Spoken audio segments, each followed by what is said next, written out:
Yeah. Now in a around 8:30, they met for me. He said, "Oh, my man, I'll let you be and call you by So again." that time you go to work? I go to where?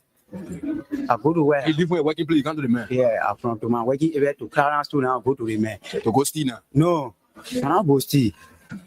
I'm not go steal. I mean, I go to yeah. How you question me, man? Anything you want for me to explain for you to understand? Then you still questioning me, doubling the question. How many talk clear now? Okay, let's go now. I beg you, sorry. I say. When they call you in there now. When they make for me in there, Yeah. he asked me, say, how many of you are working to the area? I say, we are 3. You told the man, say, you're 3. Yeah.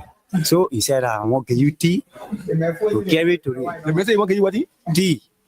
Have milk tea. Have milk tea. Oh, milk tea? Yeah. For you to drink? With bread. The bread? 3 pieces of bread. With egg inside? With egg inside my butter. So when I carry it to the man, say, carry it to the man. When you give it to the man, then you must come back to the car. So the food make you now, you carry that so you can go convince your friend now. Yeah. When I give it to the man, the man say, thank you. I say, okay. The man say, oh, where you going now? I say, oh, I'm going right car. So one of my friends called me. And the same man you going to now? Yeah, the same man. And the man tell you say, he want for you to go steal. No, yeah. So when I go to the man, he say, clean the car. Then they are 2 now. In the Jeep? In the Jeep. Then they are 2. A big Jeep? Yeah.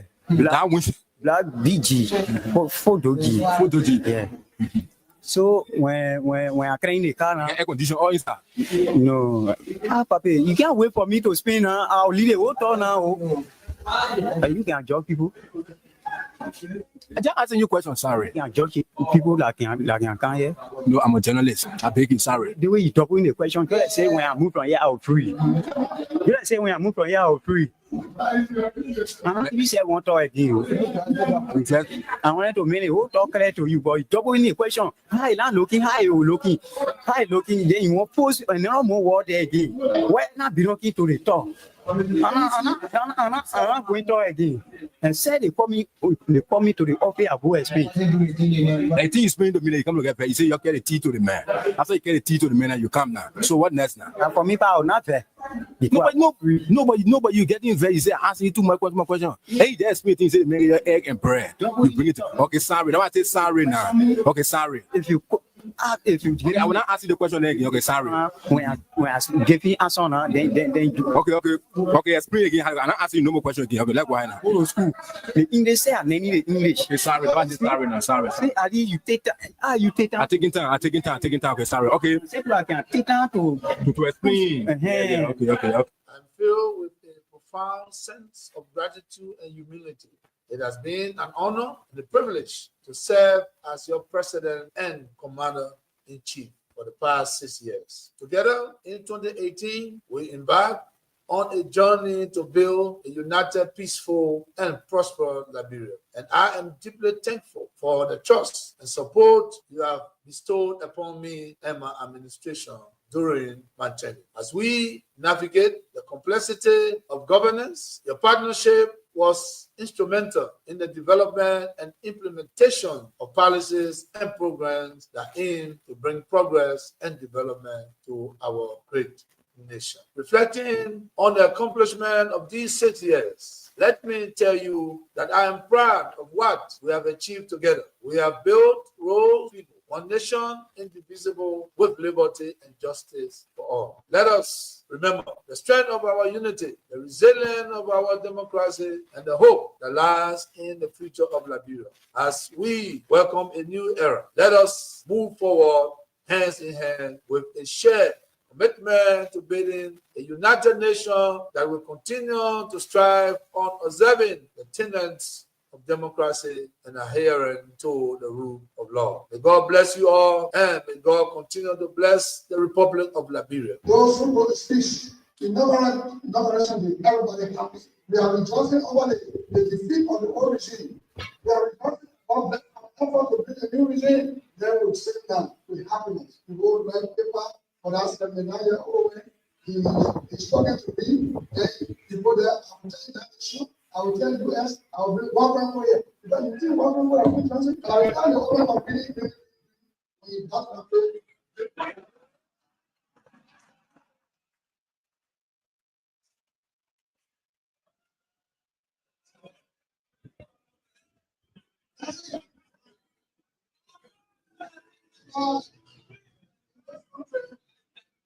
When you elect a clown and you think that he will be a king, what he does is to convert the kingdom into a circus. This is what we must deal with, and this is what we must say. Who do we elect into our public offices? Because, as I've said before, when you allow hyenas to take care of goats, why should you be surprised when the goats are eaten? This is the same. And Africa is only going to realize our potential in all areas when, by dint of choice, we enable and allow our best men and women to serve in different areas. I've heard it being said about Lee Kuan Yew in Singapore. I've heard it being suggested about Mahathir Mohamad in Malaysia. I've heard it being said about Japan. I've heard it being said about other countries, but there was a conscious decision on the part of those individuals and the followership. We always talk about leaders, but we never talk about the followers. The followers must also style up. Africans on average are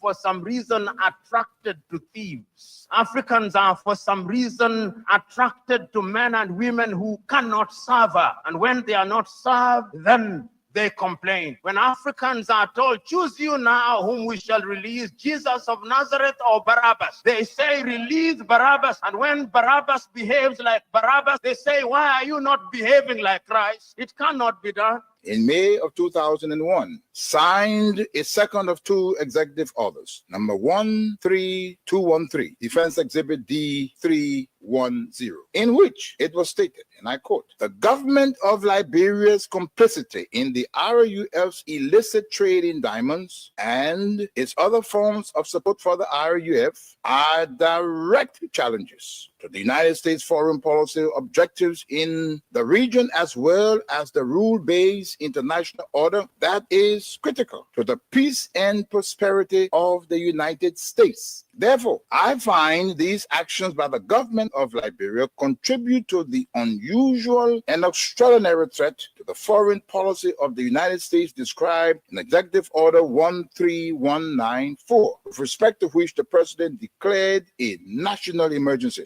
This executive order did not say the alleged complicity, it concluded the complicity. The conspiracy was born, all systems put into motion, and here I stand today. I never stood a chance. This is the broader contextual matrix that regrettably did not and still has not seen the light of day in these proceedings, despite the gallant efforts by the defense to unearth and reveal the contextual framework behind the charges against me. Now, with the two executive orders, the dogs were let out, so to speak. What followed was a dispatch of the attack pack led by Lieutenant Colonel David Crane, Defense Intelligence, 30 years, prosecutor. He, Crane, unlawfully unsealed the court's sealed indictment to his handlers, senior U.S. government officials at the U.S. Embassy in Freetown, and was never held to account. The rest of the operational team are Colonel Brenda Hollis, Defense Intelligence, CIA, U.S. Air Force, Senior Trial Counsel, and now prosecutor. James C. Johnson, U.S. Army expert, 20 years on conventional and special operations, Chief of Prosecutions for the SCSL.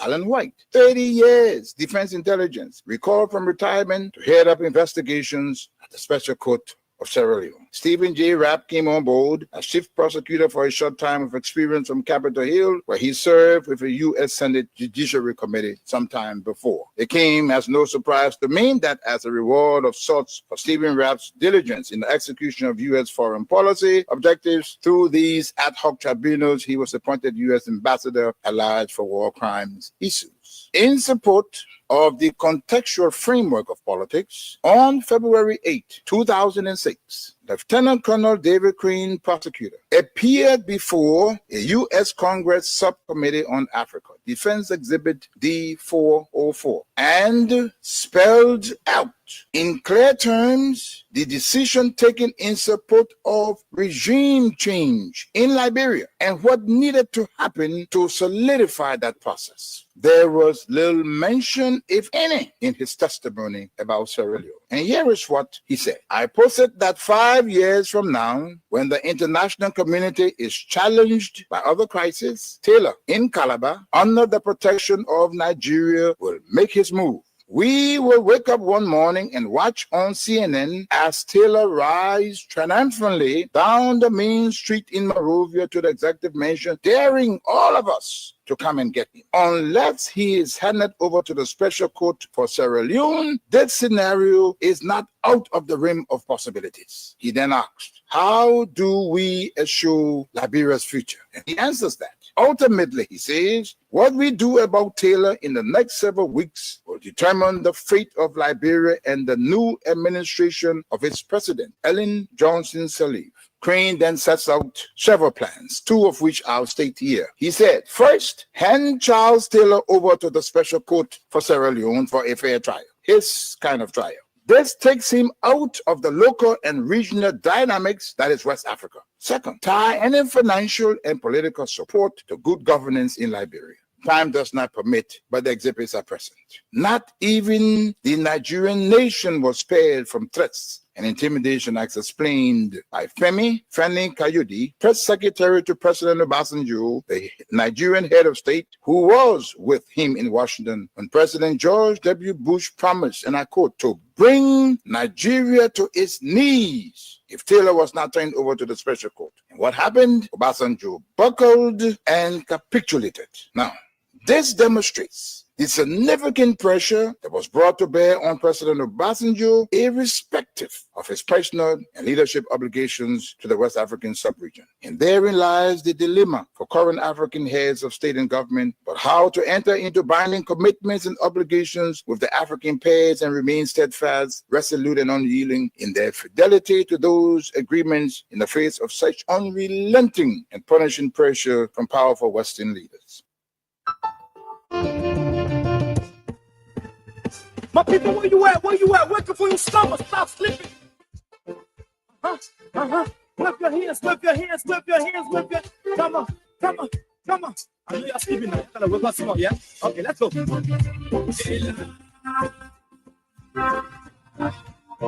And when the young man says, let's go, it's time to roll. It's time to run. It's time to move. It's time to talk. It's time to engage. Let me say a very, very pleasant good evening to all of you across the country. Good morning, good afternoon, good evening to those of you in the diaspora, our friends, our fans, our followers, our critics, and even those of you who do not like the things we say and the way we say them.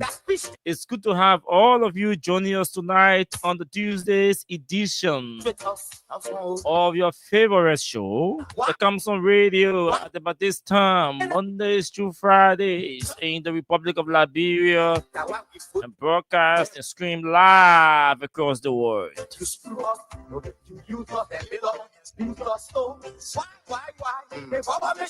A lot to talk about, as always. Too many things to talk about. We will not get tired talking until we see the right things being done. I saw tonight we have structured the show in an unusual manner. We have an advice for the government to not involve in the motorcycle thing. We think it is concerning. And we all have to come together, proffer our ideas and our suggestions, including our criticisms, as we found a solution. After all of the arguments shall have been proffered, and we can engage and find a solution to the problem.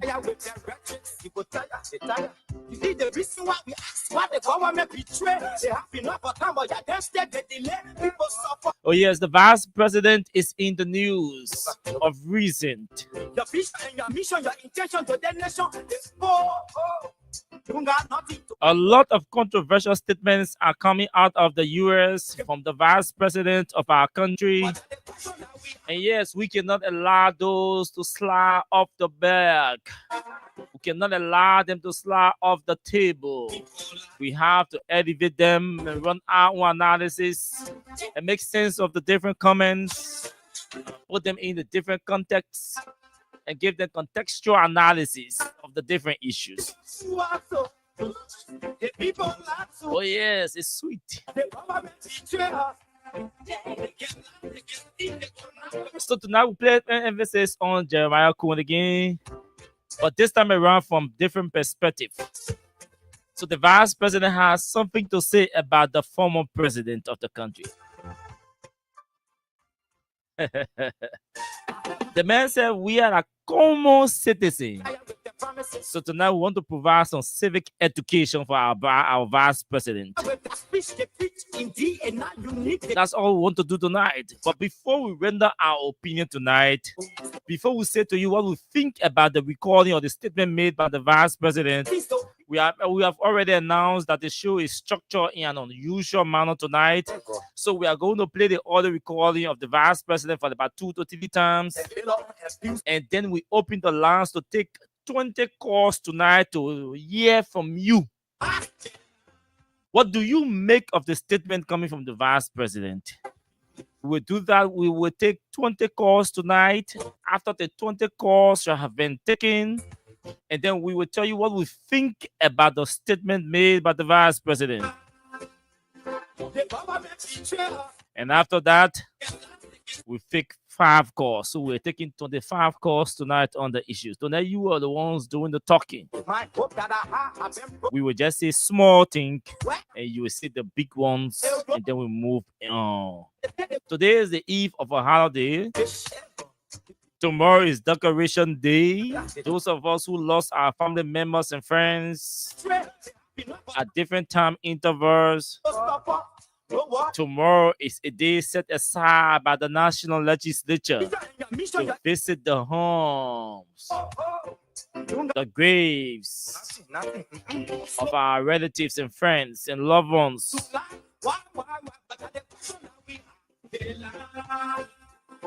And say you are gone, but you are not forgotten. And so we've come to say again, rest in peace.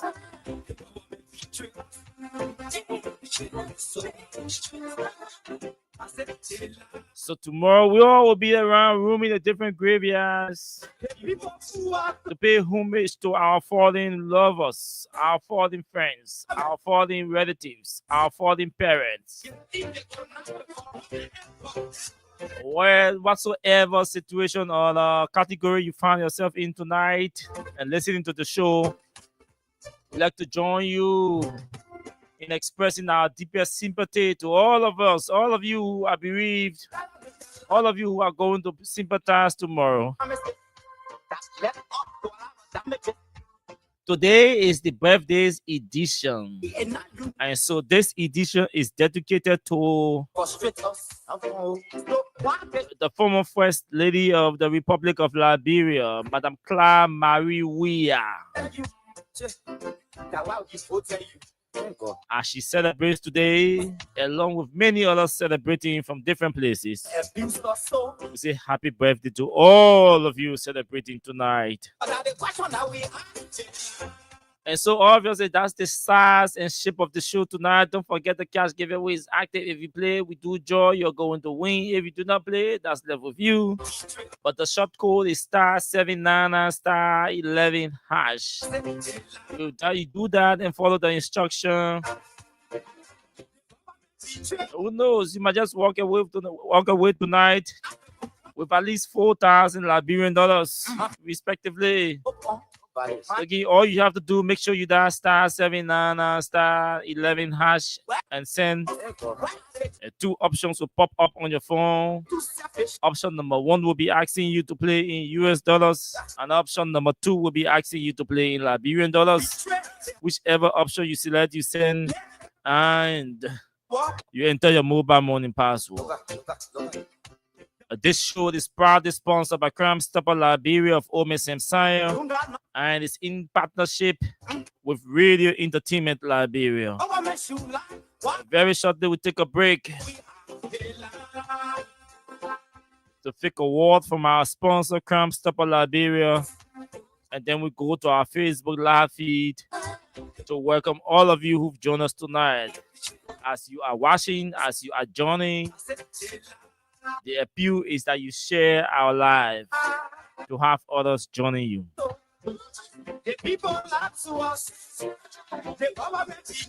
My name is Austin Kawa. This break.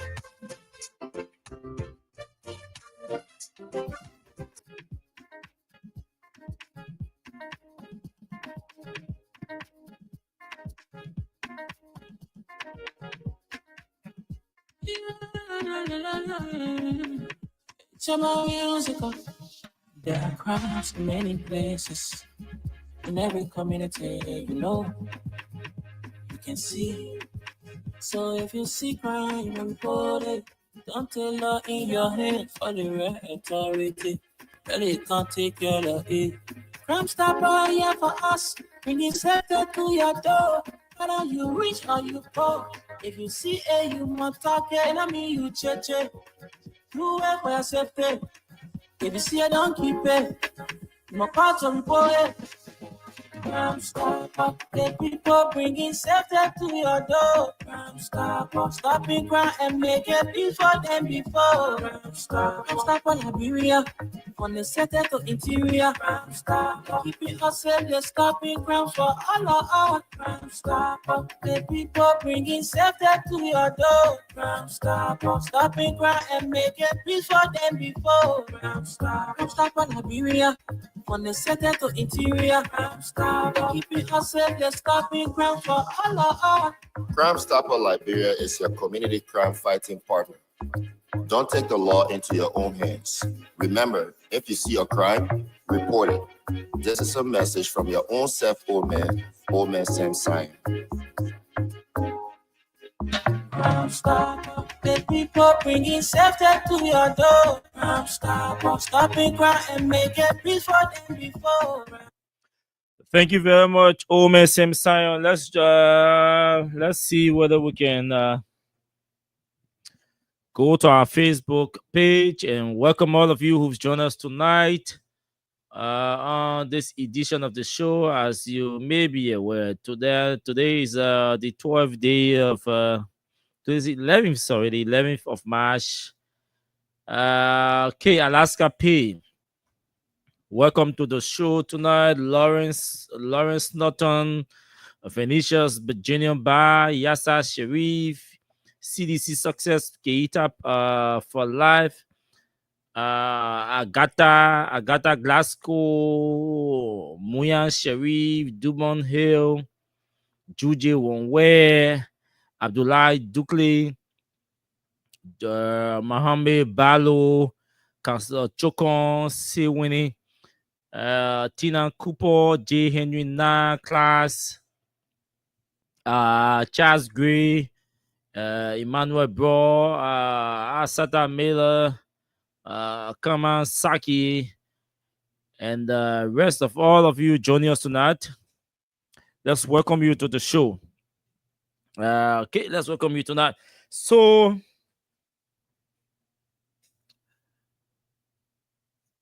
don't worry, tonight will not sound rough. Tonight will be moderate tonight. So a lot has happened about this entire thing surrounding the motorcyclists. And I know a few of you tried so hard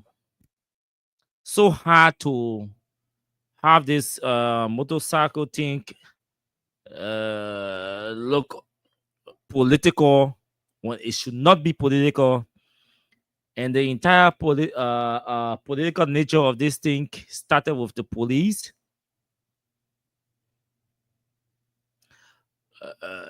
And then supported by some folks who are no unity partisans. And from the onset, we're saying to you all that the motorcycle thing is not a political party thing.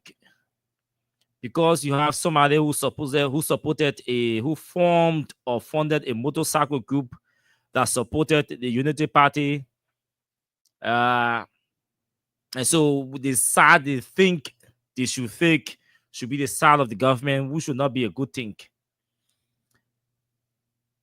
There is a logical argument that I see a very few of us pushing. And I listened to the protesters head. And I listening to some of the callers this evening on Oliver's show. One or two of them re-emphasize this argument that I think a serious government is supposed to sit, a serious government with technicians. If she does not have one, it's supposed to be looking for one or looking for a few to sit down in a room and have a strategic conversation that will arrive the government to a point that all sides will feel satisfied or comfortable with. That's how leadership works. That's how government makes intervention during crisis period. It does not become a take all or a take everything situation.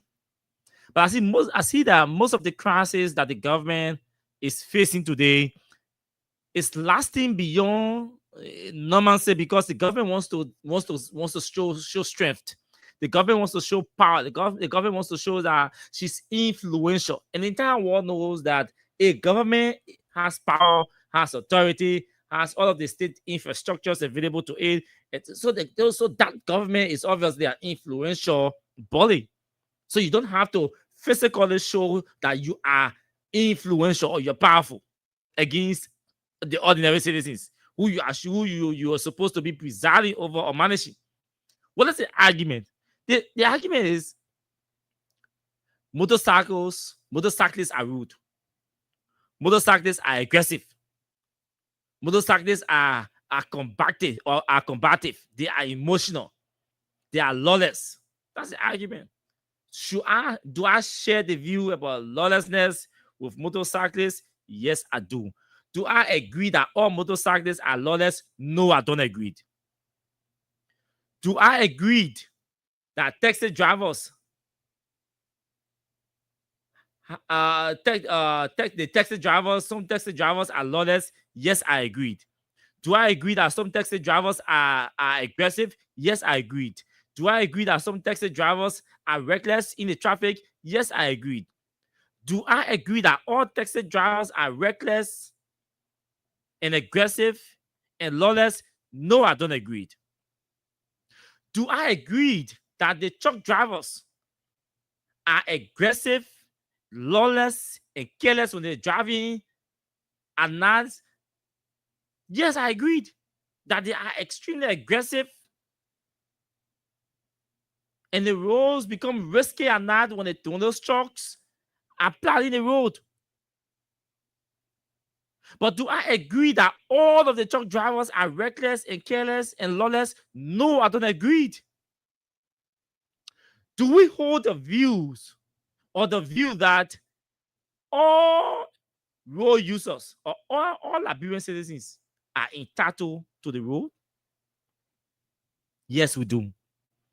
Do we hold the view or the view that all owners of vehicles or tricycles or motorcycles who are in good standing with the government are entitled to the road? Yes, I do agree because they pay taxes, and all of that, so they are entitled to the road. Now, the government charge those people to register their motorbikes, their vehicles, their tricycles. The government also compel people during the enforcement period. They arrest their vehicles, their motorbikes, their tricycles, and impound them and seize their driver license or compel them in some cases to own a valid driver license before their motor vehicles are released to them. All of these measures are traffic regulations put into place, or measures, put into place to regulate the traffic to avoid unsafe users, to avoid unqualified users on the road. So we say, to plow the road here, you must have a valid driver license. Your vehicle or motor vehicle must be registered, insured. You must have a valid driver license. The fire service people say you must have fire extinguisher. So everybody comes up with their own regulations. And then the motorcycle, in this case, say, okay, I will go. I will get my bike insured.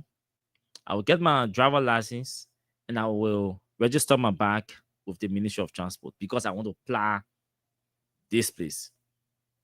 They go, they pay their money. After one accident occurred, which per the police only findings, their officers acted reckless, even though we're told that they're holding a report onto their chest. So an accident occurred involving one motorcycle or one motorcyclist versus a truck driver. That's not one person. One motorcyclist versus a truck driver. The motorcyclist died. The truck driver escaped. The police did not call the truck driver in. They yet to have him arrested, as I'm told. That motorcyclist has died because two police officers, as the story is told by even some of his colleagues in the police, that they were trying to enforce the no-go zone.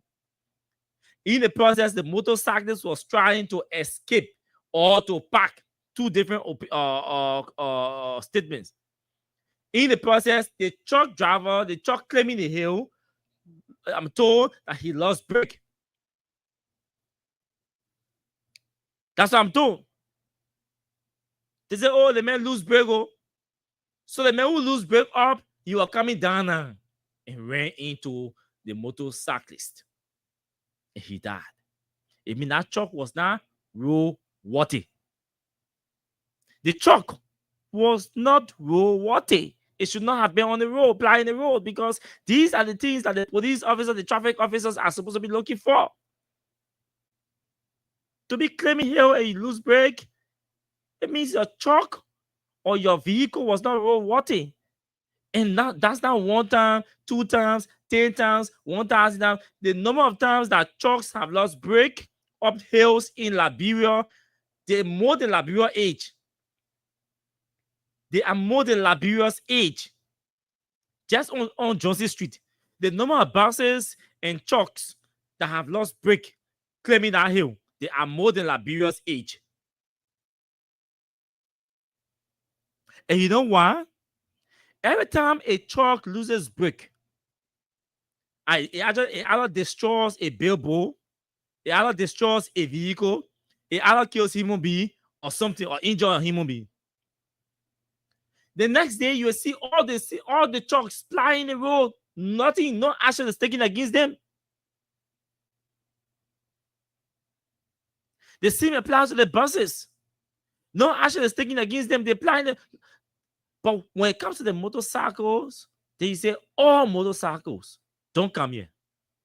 For me, I have a problem with that. 2 problems. We say to the motorcyclists, hey, you all are too violent.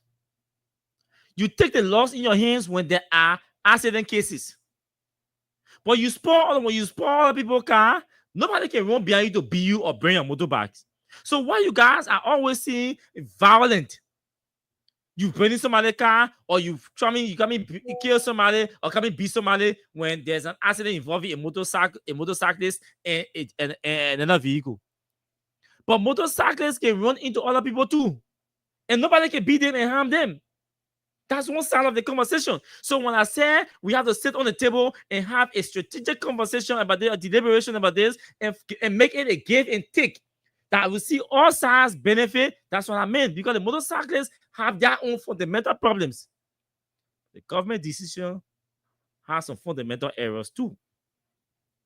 You can't punish everybody. There are some decent motorcyclists. You see when they clean in the morning, they take bath, they park around. Some of them live in Central Monrovia. They run around 2-3 hours. They get them $4,000-$5,000. They go back and go lay down and rest. Some of them are family people. They have wives and children that they are sponsoring, and they're dependent on them. They're depending on the motorbikes to feed their families and support their families. So what do we say? We say we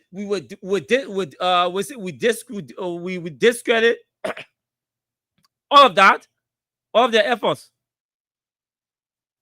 That's what you're saying. That's what some of you are saying.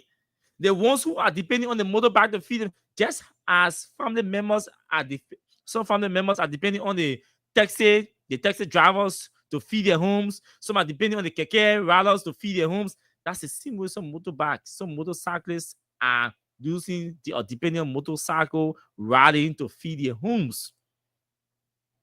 But we have to detach this political inclination or ownership thing to one political party and focus on the bigger picture. So let the police, the technical people come in and say, gentlemen, you know what? This is the situation. This is what we can do. Because the police responsibility is to regulate the traffic. The police responsibility is to protect lives and property. So the police would not want to see people destroying lives and property, even though they themselves can be destroying lives and properties. But they're not supposed to see people destroying lives or destroying people's property, especially when there is an accident case. So they to get angry and say, no, but this is nonsense, man. Why every time motorcyclists? Are they the only people in the traffic? We hardly hear taxi driver ran into one taxi driver, another taxi driver, and there's nurse. We hardly hear keke people one keke man, one taxi ran into keke people, and the keke drivers bring the taxi. Why does it always have to be motorcyclists? So we tussle. We say, okay, you know what? These motorcyclists are entitled. The government, they put some measures into place to make them look responsible. Can we sit down and strategize more and see how we can how we can give them full identity? Now, even if they're seen into mob on camera, because most of these mob violence can be done right on camera. So in the case where they are seeing the mob on camera, we can easily, police officers can be there writing down their badge numbers from their jackets, and then the union can be able to identify them. So can we work with the union to give all these to assign number? The same way all the police officers have numbers on their uniforms. Can we sit down and say, let's make sure everybody riding commercial motorbikes in Liberia must need a database with their full biometric information, because the Ministry of Transport has the biometric, because they have driver license. So that's one. Two, can we go for a strict enforcement that all commercial motorcyclists must have a valid driver license? When you have that, your bio data will be on it. We can use the bio data, work with the motorcycle union, and then call them, develop a directory for them and call them. And the unions can work to issue them jackets with their badge. Part of the enforcement is they must always be wearing their jacket and their badge. A police officer will arrest you if your badge is not worn. It's not worn. Once a badge is not worn, you will be arrested. So you put that in the regulation. See, in addition to you wearing slingers or helmet, having your bag register and show, having a valid driver license, you must always be wearing your reflective jacket that must have your badge number or your code on it. So in case there is a violence somewhere, police officers, citizens can be there to be able to record their numbers, that badge number. And you can walk to any Ministry of Transport center and punch in that badge number. You'll be able to identify the person who were the persons who were involved in any mob action. So now, that's why I said when this requires a more technical discussion than a political one. So these are the conversations that the government people and along with the motorcyclists are supposed to be sitting down and having, instead of saying don't riot. It does not give a lot to the government. It takes a lot away from the government because they are taxpayers. They're paying fees, and the Ministry of Transport depends on those fees from these motorcyclists to contribute to the government, to the national budget, and also to aid the effective running of the Ministry of Transport. So you can say, no, we don't want your revenue, but the people finish paying you. So you owe them. You say don't use the road for 2-3 months. You say permanently you will not use the road. So they have the motorbikes, those living in Central Monrovia, they pack their bags. Look, every society has lawless citizens. Even in the Capitol building, there are lawless lawmakers in the Capitol building. In the executive, there are lawless officials of government in the executive. Anywhere you go, you have lawless people. But the government must be able to strengthen her capacity, build her capacity to be able to combat lawlessness. You can't be government and you're running away from lawlessness. You can't run away. You're supposed to face it and win it. But what the government is doing, I see that the government is trying to run away from something that she should be solving. And stopping the motorcyclists from running the street, I don't think it's going to even add up to the government. It's not going to help with the accident thing and the criminal thing. Two things going to happen, potentially. The accident rate might reduce. Right? The accident rate might reduce. The wave of mob might not reduce. Because you know what? You say people are lawless, they might likely move into something alternative means of survival. Suppose some people decide to be armed robbers. When they go steal, two things. You catch them, meaning two things will happen. Meaning the armed robbery rate will increase. Potentially, it is highly possible, likely possible, that mob violence might also increase. Because if somebody goes steal from somebody's house and you catch a person, obviously you want to beat the person. So mob violence is going to increase. When people catch you, they will beat them, which they're not supposed to do. So mob will increase. Armed robbery may likely increase. Let me use the word. Let me use may. Armed robbery may likely increase. Mob violence may likely increase also. The government may lose revenue as well, especially from the transport ministry end, from the transport sector. Revenue will drop significantly. All these motorcyclists you see around here, they were aiding to ease transportation means. That space is going to be affected greatly, or it is already being affected. Those who are getting on a motorbike from Clarendon and Vada, paying at $50 or $100 to come in town to run to town and go back, they have to walk. And the motorbike, they will spend lesser time to put these are business here with somebody. Please keep your eye on my business. Let me run for my child to school. Now they have to walk, or they have to wait for 30 minutes, 45 minutes, 1 hour to get a keke or a vehicle to come to town and pick up the kid and run back. Meaning there's going to be a drop in personal income as well. Because most of the people you see using motorbikes to run around are real-time hustlers and then business people. There are some people who will park their cars on many occasions and get on motorbike and go to Freeport. Most of the people, the custom brokers, the people who you see there, they park their vehicles on many occasions and then use motorbikes to transport them around from LRA to Freeport to this other place, chasing documents to the different shipping companies, shipping agents, and forwarding agencies, trying to get documents quick. And they do that in real time. They do that within time to get the documents processed quickly. With this, that sector also is going to be affected. Now, one custom broker has to get in his car or wait for motorbike who doesn't have a car. We have to wait for motorbike and people run to town to LRA. First, maybe run to LRA. They finish paying you. You run to the bank. You gotta stay in the line. They pay. You finish paying. You get your stuff. Run back to every LRA. Issue receipt. Go back to people. So it takes more time. With the motorbike, it takes lesser time. So there are people in the service industry, in the service sector, that will also be affected.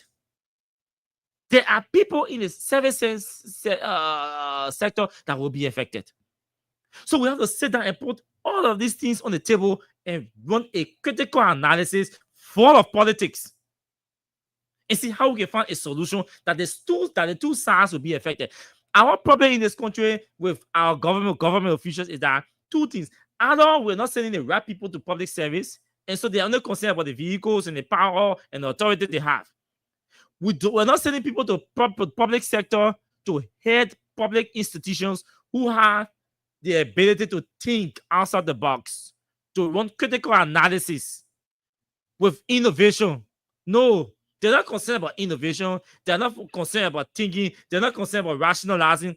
They're not concerned about finding solution to problems. They are more concerned about the power and the authority and the way they can use or apply the power and the authority instead of using the power, authority, and influence to influence decision making for the general good of the public. But we say, okay, we got power now, so we just use our power. People are supposed to be sitting down thinking, gentlemen, we can't disenfranchise these people 100%. Where are the technicians? Where are the road technicians? Why are the transport technicians here? Gentlemen, why are the traffic technicians? Call the police for a meeting. Transport ministry, police. Gentlemen, let's sit down. Let's have a conversation. The insurance company, call everybody. Let's have a conversation. Gentlemen, what can we do? I have this idea.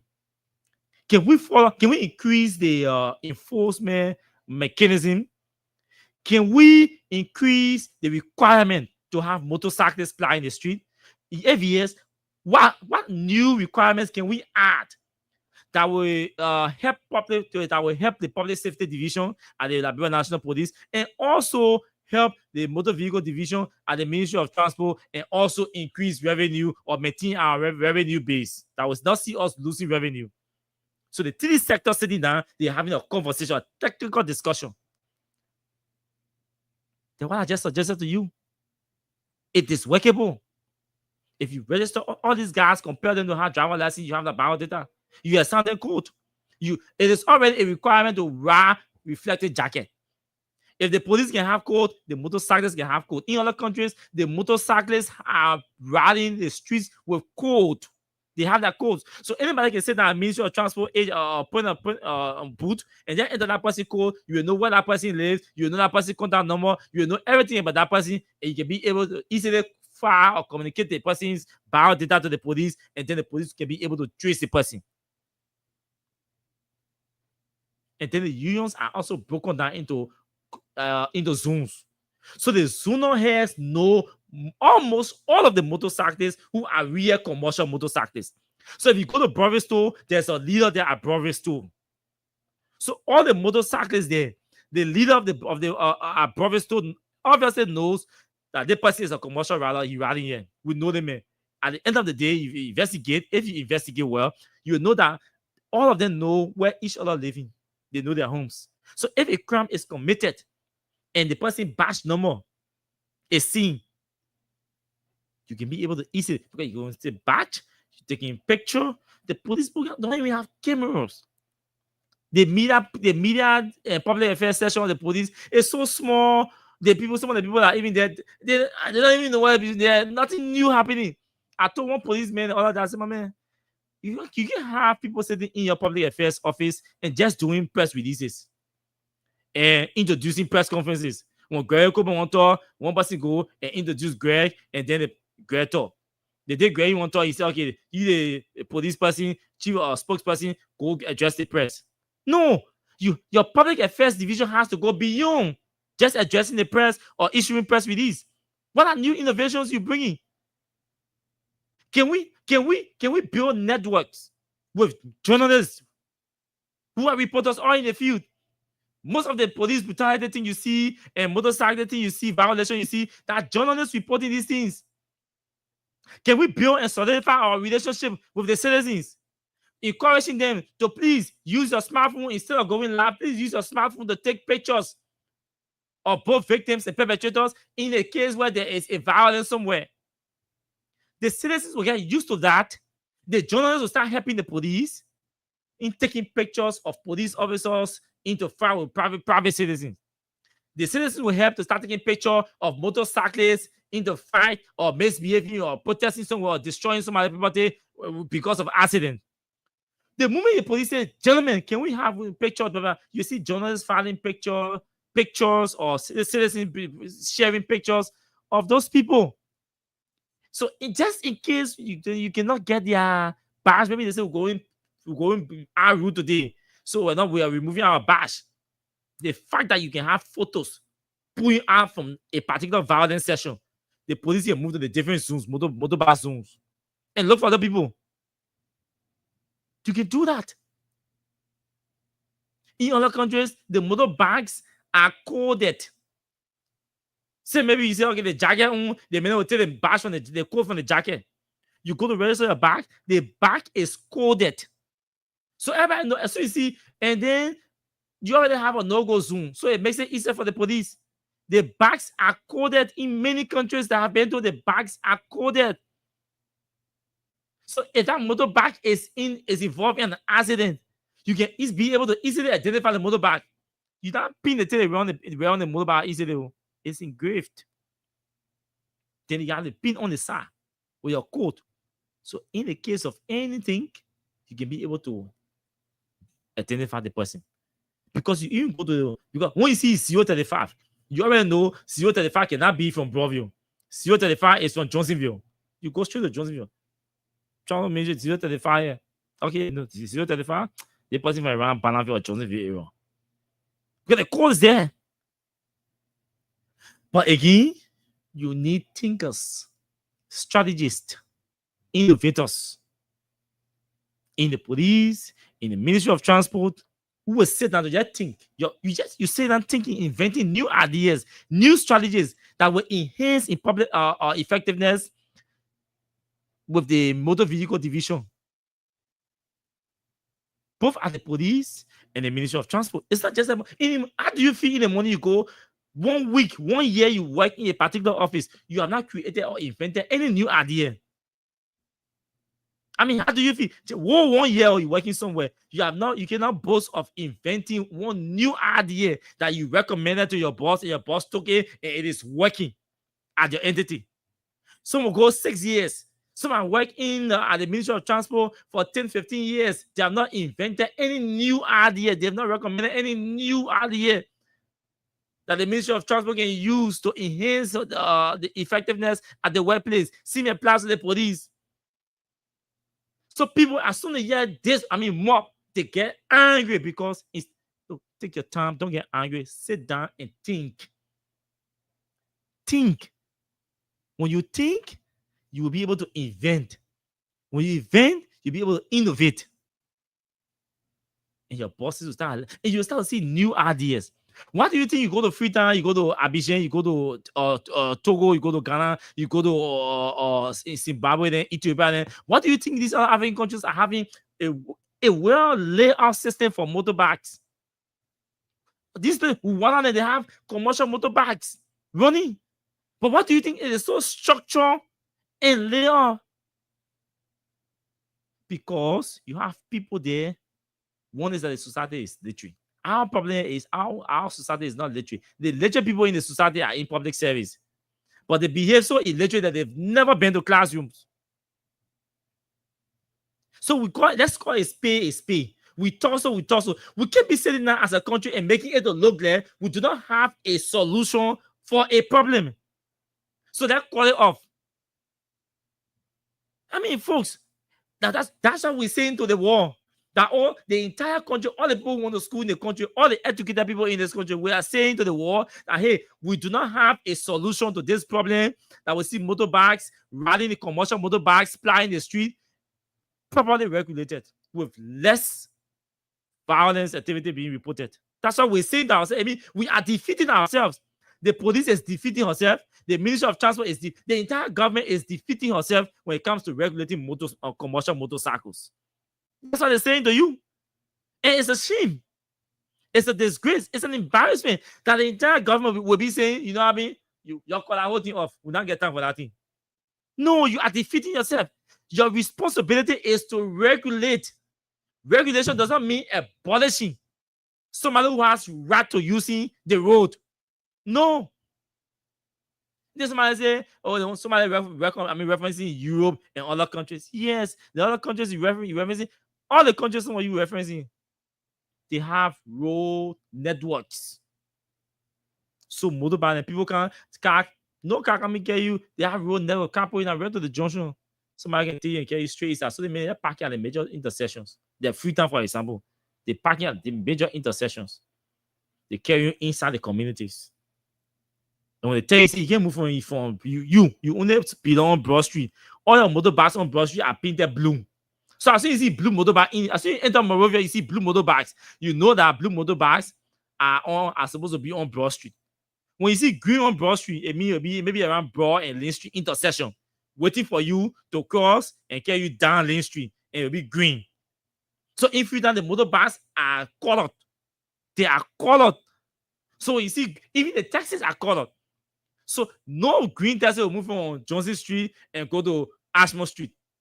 They will come put in a red to Johnson, Broad and Johnson, and then Ashmore Street will take you from Access Bank there and carry you. So small baby Freetown has that system. And we in Labrador, we are struggling to build and implement system. It means we're not ready to take on responsibility. That's all. It just says that we are not ready to take on responsibility. We are lazy people. To even sit down and think and innovate, we are able to do it. Then we won't be beating on the motorbikes or the motorcyclists or yes, they have their problems. Our government too has her own problem. So we put the government's problem on the table, put the motorcyclist problem on the table. We sift on it. We rationalize, we debate it, we argue it. We take the bad ones from there and we blend the good ones from the motorcycle side and the government side. We blend the good ones and we move on to roll it out. And by talking, I'm a victim of motorcyclist ruthlessness. I'm a victim. Many days I had to change my view mirror. They will come close to your vehicle, scrape the vehicle, or hit the view mirror. I can always tell you. And when they pass by you, they're not telling you sorry. They're giving you that center finger. Many occasions, I changed my BMW. I had to change before the government people bring my BMW. I had to change that mirror on more than 6 to 7 different times. But again, we can say because of one man, baby, they cut everything off. Or fire him or be. Let's regulate them. Let's increase that regulatory that requirement. Increase the bar. Let's keep thinking, innovating, creating new ideas, generating new ideas that will increase the bar for them. So you increase the bar, you find less number coming to the main city. Then they say, oh, yeah, don't come. So the question is, what about those who are living in Central Monrovia and are depending on motorbikes to run, to feed themselves and feed their families? You don't care about that. Because 10% on the other side can misbehave. No, we should care about them. And we should find a solution. Any human being, any official, any leader who does not find interest in finding a solution to a problem, that leader is lazy. That leader is useless. That leader is careless. That leader is weak. That person does not meet the bare minimum standard to be called a leader. A leader should always find a solution to a problem instead of running away from the problem. Nobody should tell me, say, well, abolishing motorbike, banning motorbike, commercial motorbikes from flying in the city is a solution. That's not a solution. That's not a solution. You see the motorcyclists are in the street. Wait and see. There are two options. If you can't lift the ban, They decide to protest. When they protest, and the protest gets rowdy, the police will have to discharge live bullet or fire or tear gas. Then for that whole day, you stop economic activity in one place. If they decide to protest simultaneously, everybody stay to where you are rallying and let's protest there.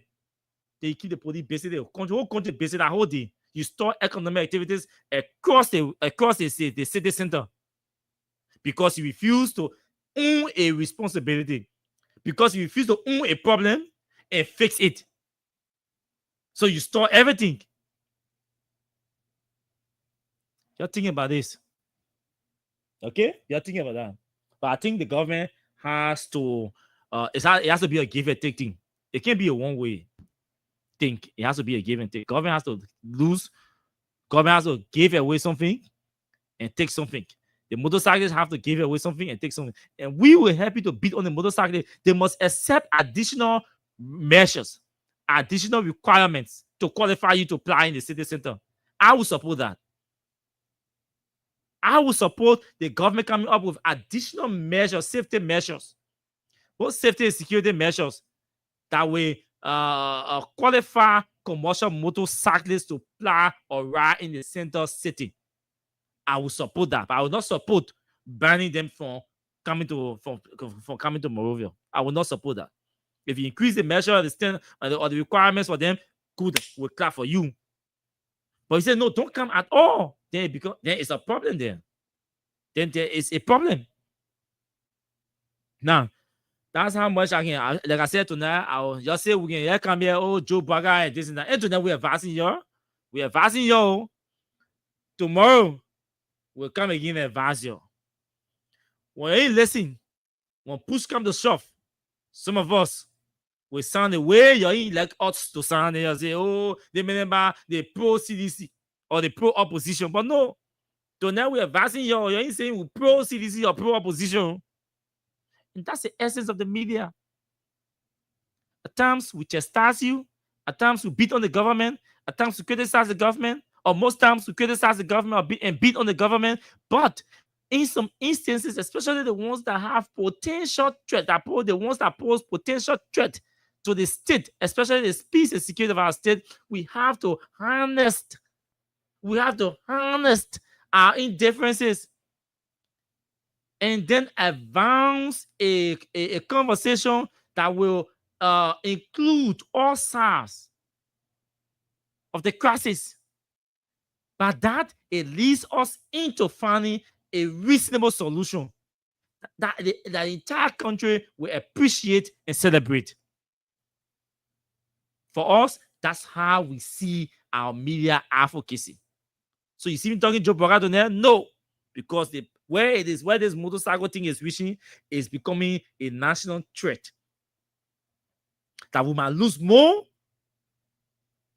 just defending or insisting that motorcyclists will not come in Monrovia. We might lose more. Y'all record this, and say tomorrow. Or remember one time, one dry ugly boy was sitting down on Freedom FM in the night called Austin Kawa. He said this thing, but we didn't take it seriously. We took it for a joke. Today, the reality is revealing itself. At that time now, you'll come back to us, Jimmy, what can we do? Say, no, go solve your problem. Go solve your problem. The same thing we told the men who call themselves majority bloc. They didn't listen. Say, my man, go solve your problem. You'll solve your problem. So, I want to play you a song. And then we will go to the phone. We'll play the song, and then we'll go to prepare you for Jeremiah Kuhn's audio. So Paris Saint-Germain is still leading Liverpool 1-0. Inter Milan and Feyenoord at 1-1. Bayern Leverkusen and Bayern Munich 0-0. Tonight, champion a little low. Some serious surprise coming up here than hell. Okay, but let's play you this song to prepare you for Jeremiah Kuhn audio, and then we get ready. We're about to open the telephone line. We are going to play Jeremiah Kuhn's audio 2-3 times, and then we open the line, we said 20 calls, right? And then I think we reduce the calls to 15, and then we tell you what we think about the other recording, because we're not talking planet tonight. Listen to this song. We get the new press. New press. We get the new press. We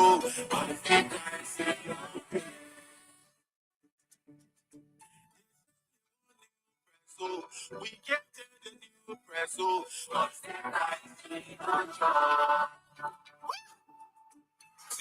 Never to get big. Let's step in yours every day. We don't talk every day, but stay. You won't get yours every day. Now who come and save us now? Now who come and save us now? Parachute getting out every day. Taking everybody says that's the front. They say they want new press, oh. We get the new press, oh.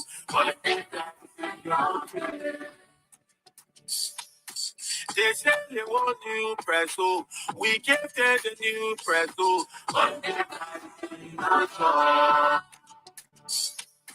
Plenty people name for party, one taking for the fighting. Don't sit there, no rules in place, no corruption in our place. Hunger killing us, the hunger killing us, the hunger killing us, hunger killing us. Okay. This song is not out yet. This song is not out yet. So this is just a teaser. My man, you play that song one time, man. Don't worry, I'll play the song again. But let's go to Phoebe Kong.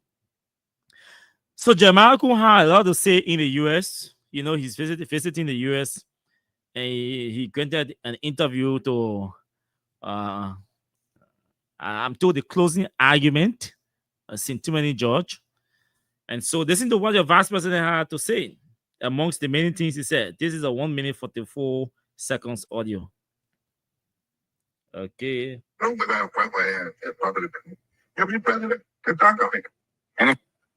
President, we are shooting my friend. Party is very angry in the election. 2-3 times, you passed me and I shook my head. And when you see people behaving, they get in space. But I think he's a brother. There is a political contest. We all went to it. President, we don't want to be president, we want to be vice president. And you know, and I won. He won somebody too. So you can't be angry. This is not your property. Where I see somebody else will come and move on from here too. So it's time. So if he just ready to reach out, I'm ready to reach out to him. I mean, his brother. He said that the issue of hockey and stuff. Because I saw my hand with the man. The man, they shaking hands. Now, the man, that's not me. That's so much left. Okay, you're going to see your. The first thing, I should not go to wait for president. Right. I'm a sitting vice president. President, come on, sit here for president. When I'm driving, going to work, president, we are packed. So we're not equal. I'm the sitting vice president. When you're president, you're coming with pack. And when they are there, on the courtesy, you come to see what to have you on. In fact, we were never on a schedule. But Celine called and said to me, she was coming and she wanted me to be. I'm going to the program, to the home. Okay.